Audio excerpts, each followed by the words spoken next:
बात है 11 मई 1857 ईस्वी की। अंतिम मुगल बादशाह बहादुर शाह जफर लाल किले में बैठा हुआ था और हुक्का गुड़गुड़ा रहा था। मेरठ सैनिक छावनी के कुछ सैनिक बादशाह के पास में पहुंचे। कुछ देर तो इंतजार किया कि बादशाह से मिलने के लिए मैसेज भिजवाया, लेकिन जब अंदर से मैसेज नहीं आया तो सारे शिष्टाचार को तोड़कर ये सैनिक अंदर चले गए और बादशाह से ये कहा कि मेरठ की सैनिक छावनी से आए हैं, वहां पर हमने अंग्रेजों को भगा दिया है, पूरे हिंदुस्तान से हम अंग्रेजों को भगा देंगे और आप हमारा नेतृत्व करो।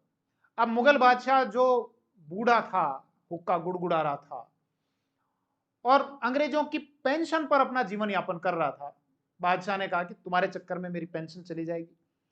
लेकिन उन सैनिकों ने यह कहा कि नहीं, आपको नेतृत्व स्वीकार करना पड़ेगा। बादशाह ने कहा अपनी रानी से पूछ लो।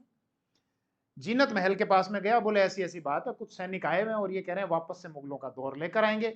रानी के मन में लड्डू फूटा, बोले फिर से वही दौर आएगा, फिर से झरोखे में हम लोग बैठेंगे।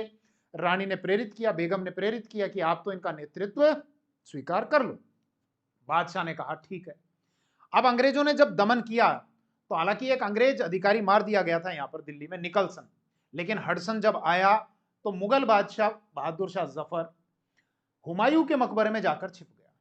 वहां से उसको खींचकर घसीटा गया, उसके बेटों को गोलियां मार दी गई, उसके पोते को गोली मार दी गई और बहादुर शाह जफर को यहां से सीधे भेज दिया गया रंगून।